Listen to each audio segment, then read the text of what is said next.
ஹரே கிருஷ்ணா. விநாயகர் சதுர்த்தி அப்படின்னு சொல்லக்கூடிய ஒரு நல்ல திருநாள், திருவிழா வருது. நம்மளுடைய பாரத தேசம் முழுவதும் கொண்டாடப்படக்கூடிய ஒரு திருவிழா. கிருஷ்ண ஜெயந்தி, மகா சிவராத்திரி, துர்கா பூஜா, இந்த மாதிரி ரொம்ப சில ஒரு பெரிய திருவிழாக்களுக்குள்ள இந்த விநாயகர் சதுர்த்தி அப்படிங்கிறதும் ஒன்று. ஸோ எத்தனையோ தேவர்கள் இருந்தால் கூட இந்திரன், சந்திரன், ஏன் குபேரன், எல்லாருக்குமே பணம் வேணும். அதுக்காக குபேரனை வழிபாடு பண்ணுறோம். ஏன் மகாலட்சுமி, இப்படி பல தேவர்கள் இருந்தால் கூட அவங்களுடைய திருவிழாக்கள் இந்த மாதிரி ஒரு நாடு தழுவிய ஒரு திருவிழாக்களாக இல்லை. ஆனால் விநாயகர் சதுர்த்தி அப்படிங்கிறது நம்மளுடைய பாரத தேசம் தழுவிய ஒரு திருவிழாவாக கொண்டாடப்படுது. ஏன் இது கொண்டாடப்படுது? விநாயகர் அப்படிங்கிறவர் யார்? சாஸ்திரத்தில், வேதங்களில் அவரை பற்றி என்ன சொல்லியிருக்கு? அவருடைய ஒரு சேவை அப்படிங்கிறது என்ன? இந்த பிரபஞ்ச நிர்வாகத்தில் அவர் எப்படி ஒரு சேவை பண்ணுறாரு? எந்த விதத்தில் அவர் ஒரு உயர்ந்த நிலையை அடைஞ்சிருக்கிறாரு? இதை பற்றின எல்லா விஷயங்களையும் நாம் சாஸ்திரங்களில் இருந்து பார்க்கலாம். ஸோ பிரபுபாதர் பொதுவாக தேவர்கள் எல்லாருமே பகவான் விஷ்ணுவினுடைய ஒரு பக்தர்கள் அப்படின்னு ஸ்கந்த புராணத்திலிருந்து மேற்கோள் காமிச்சு சொல்வார். ஸோ யாராவது ஒருத்தர் ஒரு தேவதாக்களில் ஒருத்தர் ஆகணும் அப்படின்னு சொன்னால் அவர் விஷ்ணுவுடைய ஒரு பக்தராக இல்லாமல் அவர் அந்த ஒரு தேவதா ஒரு நிலையை அடைகிறது அப்படிங்கிறது சாத்தியம் இல்லை அப்படின்னு ஸ்கந்த புராணத்திலேருந்து பிரபுபாதர் மேற்கோள் காட்டுறது உண்டு.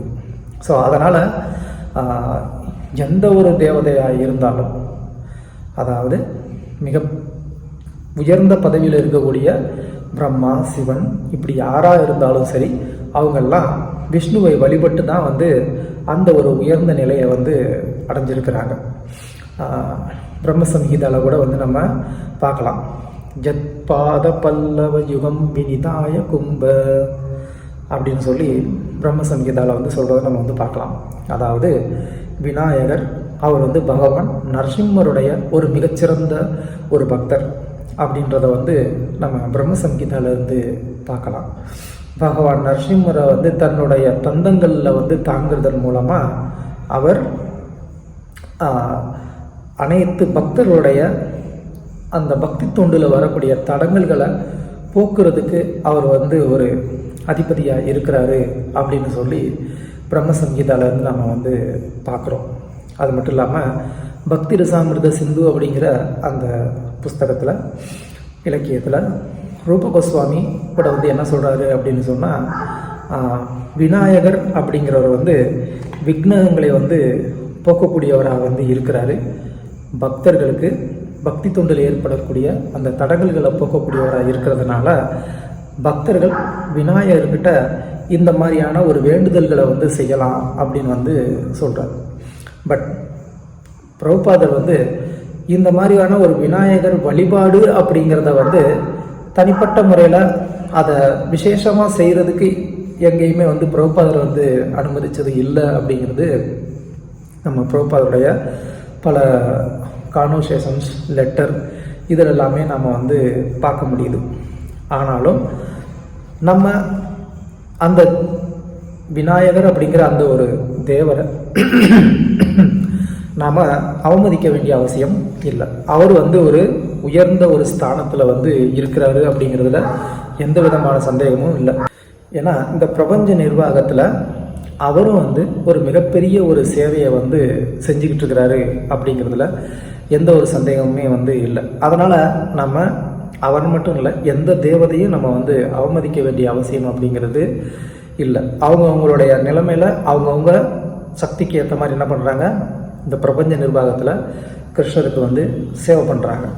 ஸோ அந்த விதத்தில் விநாயகர் அப்படிங்கிறவர் யார், அவர் எந்த மாதிரியான சேவையை பண்ணுறாரு பகவானை வந்து எப்படி எந்த விதத்தில் அவர் வந்து வழிபாடு பண்ணுறாரு, இதெல்லாமே நமக்கு வந்து சாஸ்திரங்களில் வந்து பார்க்க முடியுது. ஸோ சிருஷ்டியினுடைய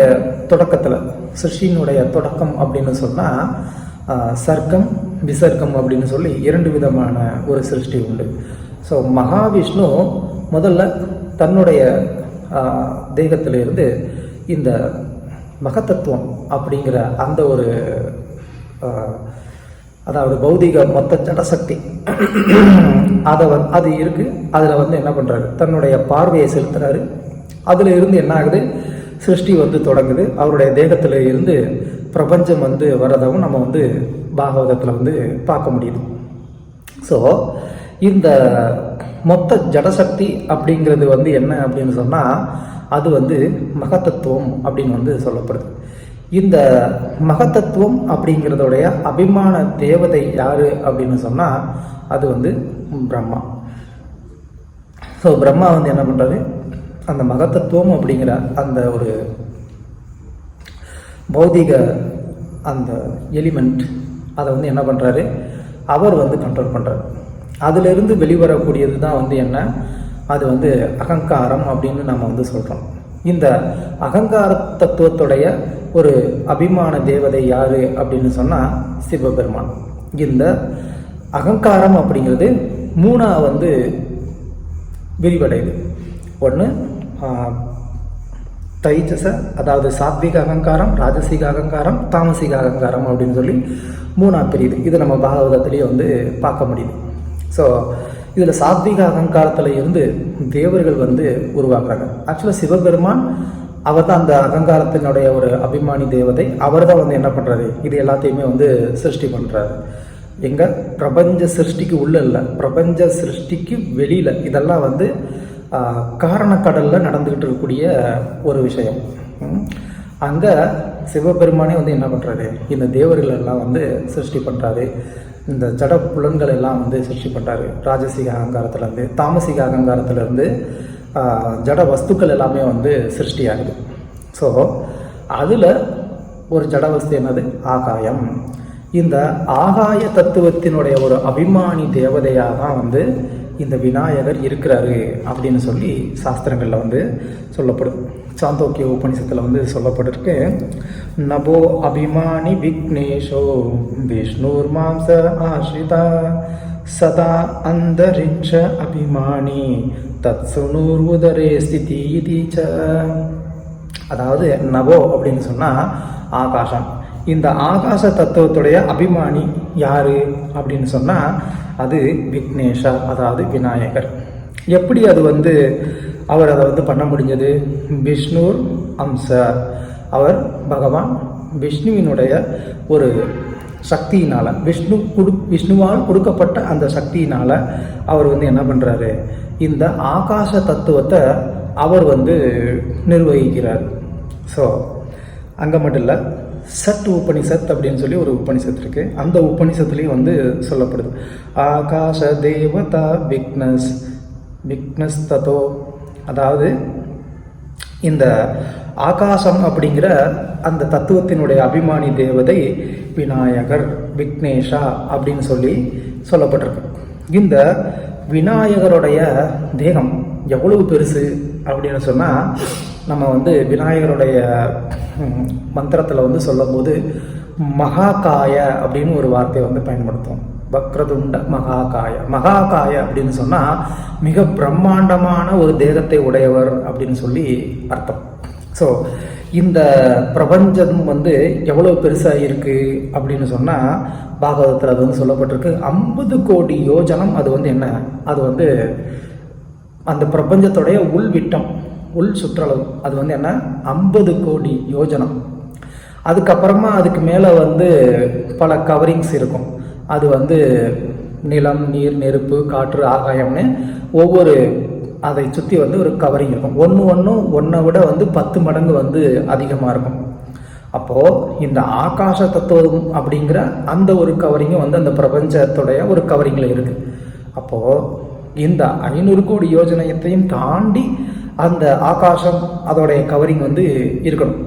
ஸோ அந்த ஆகாசம் அப்படிங்கிறது விநாயகருடைய ஜஸ்ட்டு வந்து ஒரு வயிற்றுப்பகுதி தானா அப்படின்னு சொன்னால், அப்போ விநாயகருடைய ஒரு தேகம் அப்படிங்கிறது எந்த அளவுக்கு வந்து பெருசாக இருக்குன்னு வந்து யோசித்து பார்க்கணும்.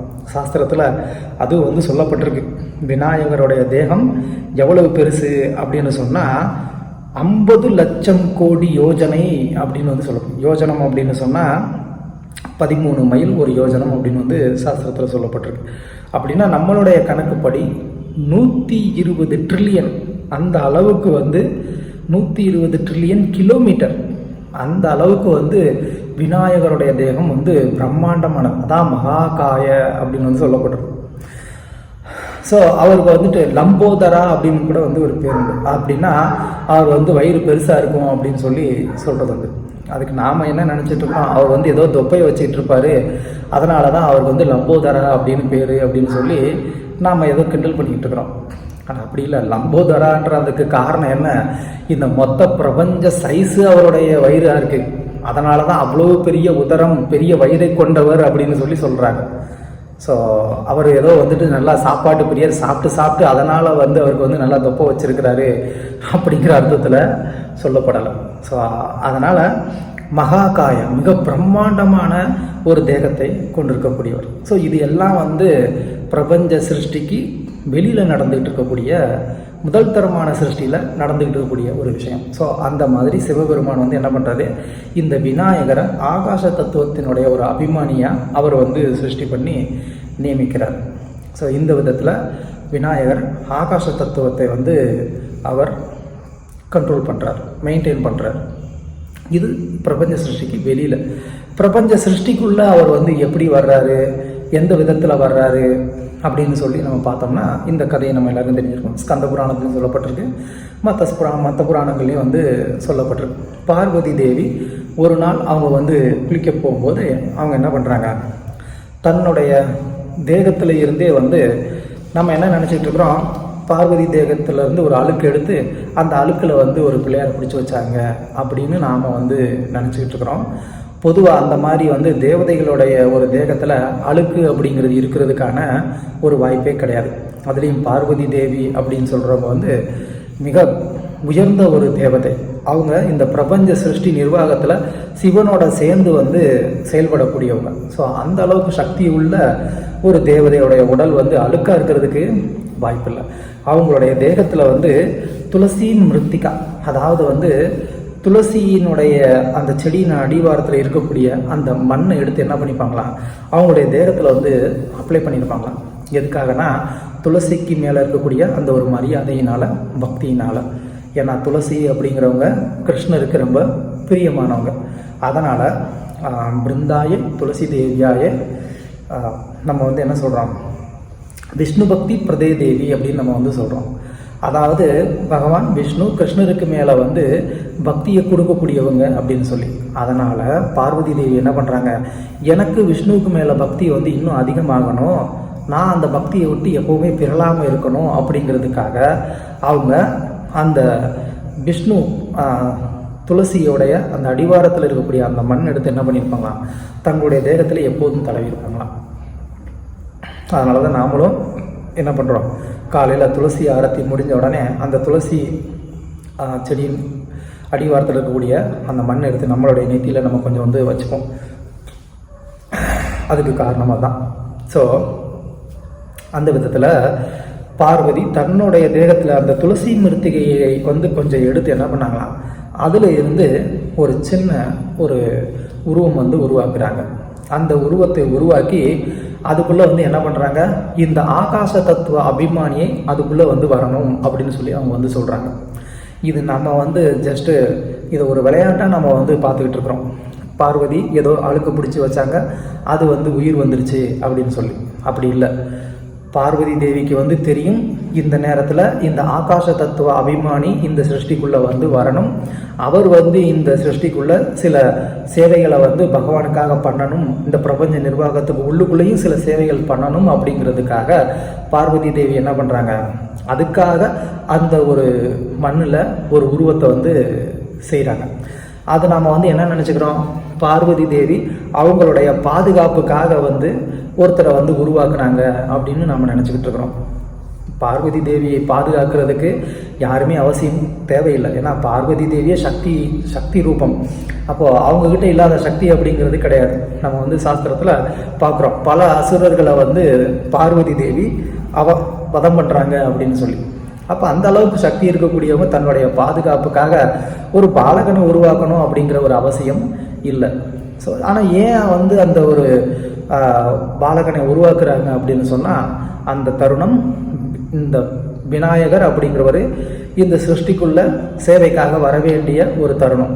அதனால் வந்து என்ன பண்ணுறாங்க, அதை வந்து உருவாக்குறாங்க. ஸோ அந்த பையன் வந்து இருக்கிறான், அந்த பார்வதி குளிக்கக்கூடிய அந்த இடத்துல பாதுகாப்புக்காக அங்கே நிற்கிற மாதிரி இருக்கிறான். அந்த சமயத்தில் தான் சிவபெருமான் வர்றார். சிவபெருமானும் வந்து அந்த பையன் யாருன்னே தெரியாமல் அவங்க கூட சண்டை போட்டு அவனை வந்து கொல்றாரு அப்படின்ற மாதிரி நம்ம எடுத்துக்க வேண்டிய அவசியம் இல்லை. ஏன்னா சிவபெருமான் மிக உயர்ந்த நிலையில் இருக்கக்கூடிய ஒரு தேவதை. ஸோ அதனால் அவருக்கு வந்து தெரியும் இது யார் என்ன, இப்போது ஏன் இது நடக்குது அப்படிங்கிறது சிவபெருமானாலையும் புரிஞ்சுக்க முடியும். ஸோ சிவபெருமானும் அதை உணர்ந்து இந்த சமயத்தில் இந்த நபர் ஆகாச தத்துவ அபிமானியாக இருக்கக்கூடிய அந்த விக்னேஷா விநாயகர் இங்கே வர வேண்டிய நேரம் அப்படிங்கிறத புரிஞ்சுக்கிறார்.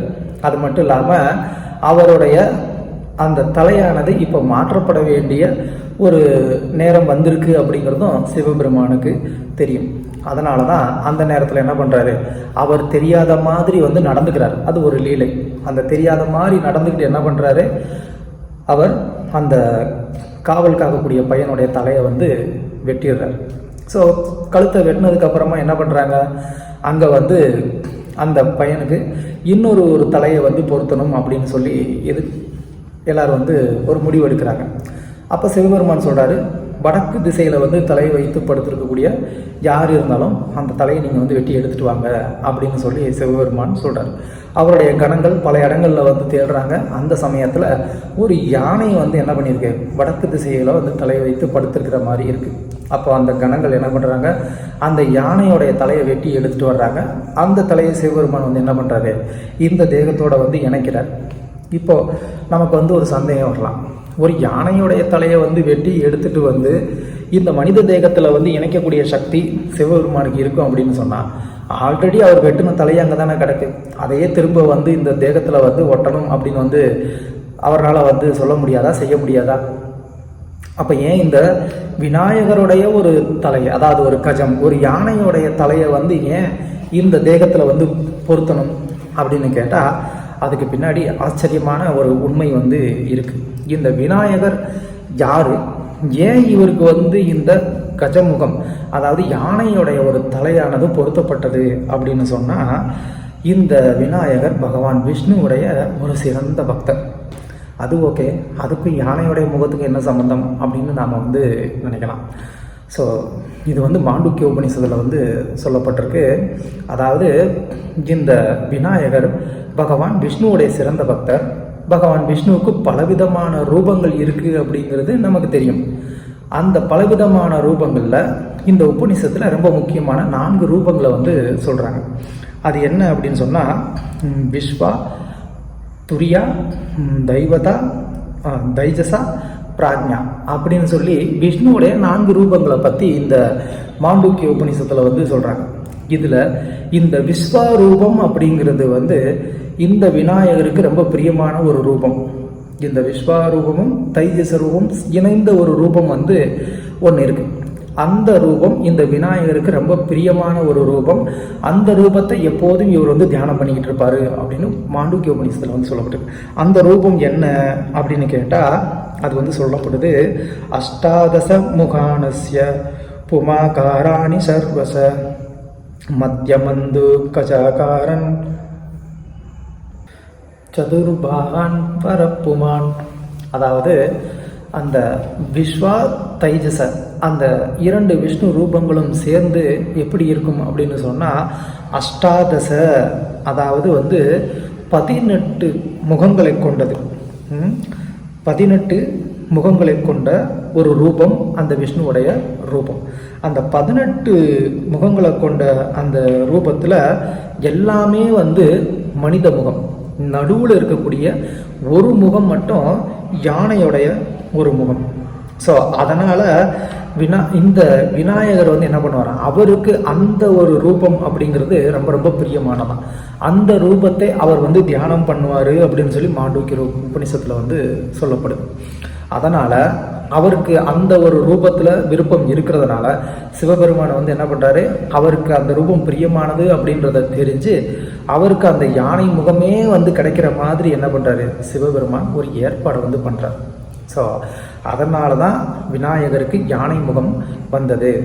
ஸோ இதை வந்து நம்ம வேறு விதமாக வந்து ஒரு கேலி பண்ண வேண்டிய அவசியம் இல்லை. மனுஷனுக்கு எப்படி வந்து யானை முகம் வரும், அது வந்து சாத்தியமா அப்படின்லாம் கிடையாது. ஸோ இது எதனால் அப்படின்னு கேட்டால், அவருக்கு விஷ்ணுவுடைய அந்த ரூபத்தை வந்து பிடித்திருந்ததுனால அதே ரூபம் அவருக்கு கிடைத்தது அப்படிங்கிறத நம்ம இங்கே வந்து பார்க்கலாம். ஸோ இப்போ வந்து விநாயகர் அப்படிங்கிறவர் அவருடைய இந்த பிரபஞ்ச நிர்வாகத்தில் அவருடைய பொறுப்பு என்ன, அவருடைய தேகம் எப்படிப்பட்டது, அவருக்கு எப்படி வந்து இந்த யானை முகம் வந்தது, இது எல்லாமே பார்த்தோம். இப்போ கிருஷ்ணருக்கு அவர் வந்து எப்படிலாம் வந்து சேவை பண்ணார் அப்படின்னு சொல்லி நம்ம வந்து பார்க்கலாம். மகாபாரதத்தில் வந்து சொல்லப்பட்டிருக்கு, கிருஷ்ணருக்கும் ருக்மிணிக்கும் பிறந்த ஒரு பையன் யார், சாருதேஷ்ணா அப்படின்ற ஒரு பையன். பூர்வம் விநாயகா சாருதேஷ்ணா அப்படின்னு சொல்லப்பட்டிருக்கு. அதாவது கிருஷ்ணருடைய பையனாக இருக்கக்கூடிய அந்த சாருதேஷ்ணன் யார், பூர்வம் விநாயகா. அவர் இதுக்கு முன்னாடி விநாயகனாக வந்து இருந்தார். அந்த விநாயகர் தான் இப்போ என்ன பண்ணியிருக்கிறாரு, சாருதேஷ்ணா வந்து பிறந்திருக்கிறாரு அப்படின்னு வந்து சொல்லப்படுது. ஸோ கிருஷ்ணருக்கு 16,108 மனைவிகள். அதில் ஒவ்வொருத்தருக்குமே வந்து 10 ஆண் குழந்தைங்க, ஒரு பெண் குழந்தைங்க. ஸோ இத்தனை குழந்தைங்களில் ரொம்ப முக்கியமான குழந்தைங்க யாருன்னா 18 பேர். அந்த 18 பேர் வந்து மகாரதர்கள் அப்படின்னு வந்து சொல்லப்பட்டது.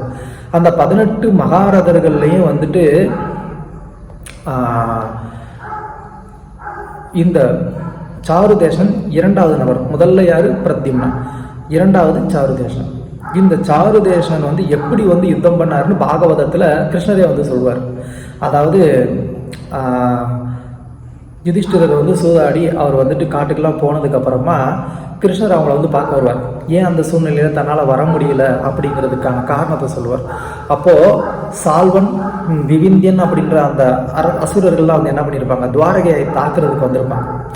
அப்போது அங்கே யார் இந்த அசுரர்களை எதிர்த்து வந்து ரொம்ப பராக்கிரமத்தோடு வந்து யுத்தம் பண்ணுது அப்படின்னு சொன்னால் சாருதேசன் வந்து ரொம்ப அற்புதமாக வந்து யுத்தம் பண்ணா அப்படின்னு சொல்லி கிருஷ்ணரே வந்து சொல்வார். ஸோ அந்த அளவுக்கு விநாயகர் இந்த ஒரு அவருடைய பையனாக வந்து தோன்றி என்ன பண்ணுறாரு, கிருஷ்ணருக்கு சேவை பண்ணியிருக்கிறாரு அப்படின்னு சொல்லி மகாபாரதத்தில் சொல்லப்படுது.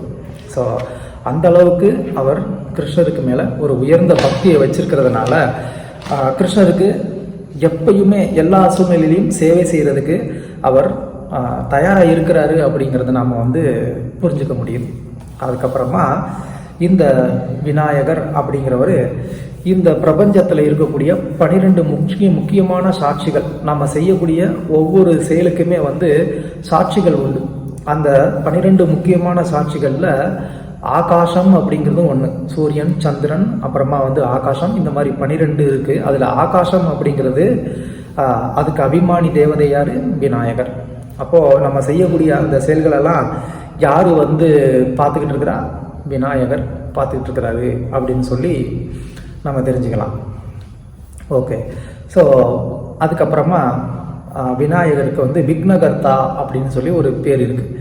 அப்போது எல்லாருமே என்ன நினைக்கிறாங்க, விநாயகர் அப்படிங்கிறவர் வந்து தடங்களை ஏற்படுத்தக்கூடியவர் அப்படின்னு வந்து நினைக்கிறாங்க. அப்படி அர்த்தம் இல்லை. அவர் வந்து தடங்களை ஏற்படுத்தவும் செய்வார், தடங்களை நீக்கவும் செய்வார். ஸோ தடங்களை யாருக்கு ஏற்படுத்துவார், நமக்கு வந்து ஒரு கதை கேள்விப்பட்டிருக்கலாம். ராவணன் வந்து சிவபெருமான் இருந்து ஆத்மலிங்கத்தை வந்து வாங்கிட்டு போவான். அப்போ அந்த ஆத்மலிங்கம் அவனுக்கு கிடச்சிருச்சு அப்படின்னு சொன்னால் அவனை யாருனாலையுமே வந்து ஜெயிக்க முடியாத ஒரு நிலைமை ஏற்படும். அதனால் விநாயகர் வந்து என்ன பண்ணுறாரு, அதில் வந்து ஒரு தடங்களை ஏற்படுத்துறதுக்காக ஒரு குள்ள பிராமணனுடைய ஒரு ரூபத்தில் வந்து அந்த லிங்கத்தை வாங்கி என்ன பண்ணிடுறாரு, தரையில் வச்சிடறாரு. அதுக்கப்புறமா ராவணனால் அது எடுக்க முடியாமல் போயிடுது. அப்போது யார் ஒருத்தவங்க தங்களுடைய பௌதீக இன்பத்துக்காக முயற்சிகளை வந்து செய்கிறாங்களோ, தன்னுடைய பௌதிக இன்பத்துக்காக மற்றவர்களுக்கு துன்பத்தை கொடுக்கணும்னு நினைக்கிறாங்களோ, அவர்களுடைய செயல்களில் தடங்களை ஏற்படுத்துவார். அதனால் அவர் விக்னகர்த்தா. அது மட்டும் இல்லாமல் பக்தர்களுக்கு என்ன பண்ணுறாரு, கிருஷ்ண பக்தர்களுக்கு அவங்களுடைய பக்தி தொண்டில் இருக்கக்கூடிய தடங்கல்களை வந்து என்ன பண்ணுறாரு, போக்கக்கூடியவராக இருக்கிறார். ஸோ அசுரர்களுக்கு தடங்களை ஏற்படுத்தக்கூடியவராக இருக்கிறாரு, பக்தர்களுக்கு தடங்களை நீக்கக்கூடியவராக இருக்கிறார். ஸோ நமக்கு விநாயகர் வந்து தடங்களை ஏற்படுத்தக்கூடியவராக இருக்கணுமா இல்லைனா நீக்கக்கூடியவராக இருக்கணுமா அப்படின்னு சொல்லி அவர் முடிவு பண்ணுறதில்ல, நாம் முடிவு பண்ணணும். நாம் வந்து கிருஷ்ணருக்கு பக்தி பண்ணோம் அப்படின்னு சொன்னால் அப்போ விநாயகர் வந்து என்ன பண்ணுவார், நம்மளுக்கு இருக்கக்கூடிய தடங்கல்களை போக்குவார்.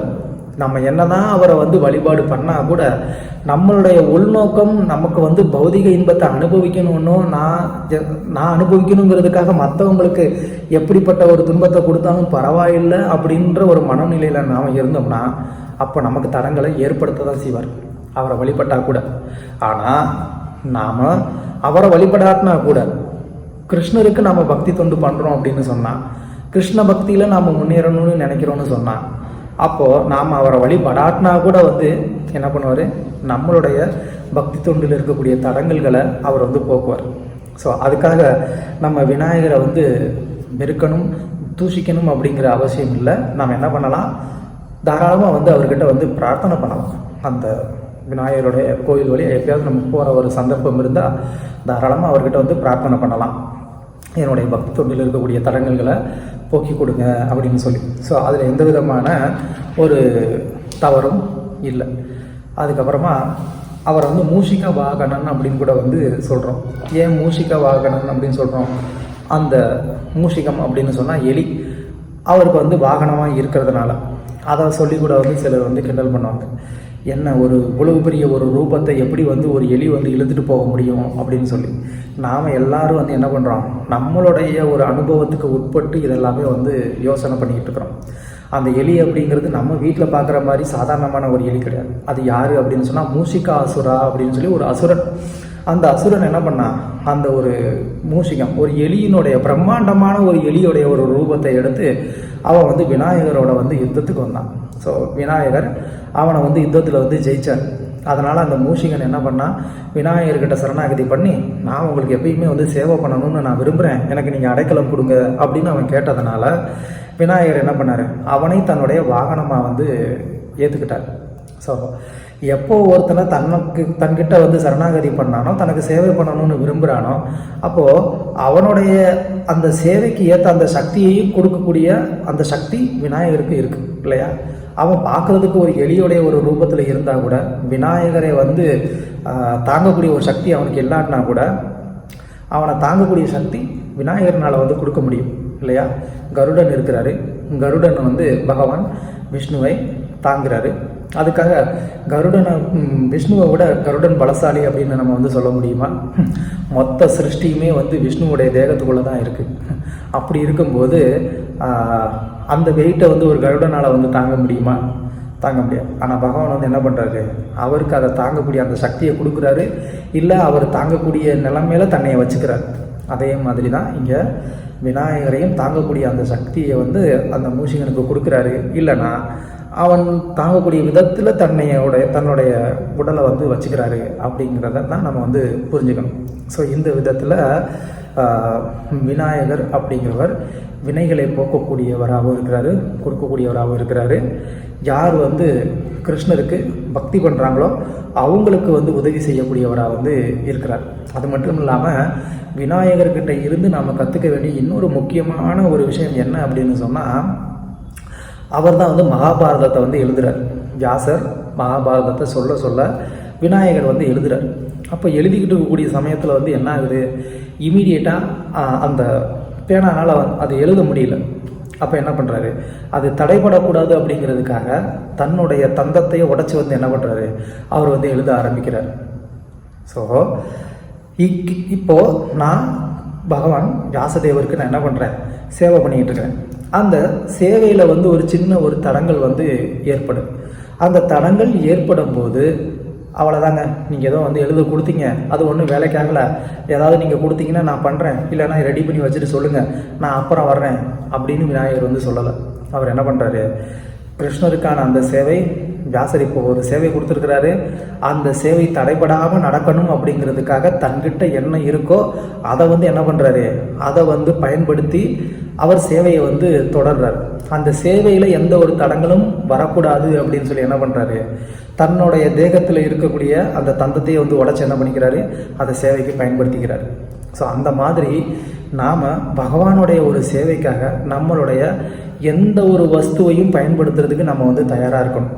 நம்ம வந்து தயங்கக்கூடாது. ஐயோ இது என்னோடதாச்சே, இதை நான் வந்து கொடுத்துட்டா நான் என்ன பண்ணுறது, இது எனக்கு திரும்ப கிடைக்குமா, தந்தம் உடஞ்சி போச்சு அப்படின்னு சொன்னால் என்ன பண்ண முடியும்? அஃப்கோர்ஸ் திரும்ப எப்படினாலும் அது வந்து வளரதான் போகுது இல்லையா? அந்த மாதிரி இப்போ நம்மக்கிட்ட இருக்கக்கூடிய பணம் கொடுக்கறதுனால என்ன இருப்போகுது, குறைஞ்சி போக போதா? திரும்பவும் பகவான் என்ன பண்ணுவார், பணம் நமக்கு கொடுக்க தான் போகிறாரு. அந்த ஒரு சேவையை செய்கிறதுக்கான சக்தியை பகவான் கொடுக்க தான் போகிறாரு.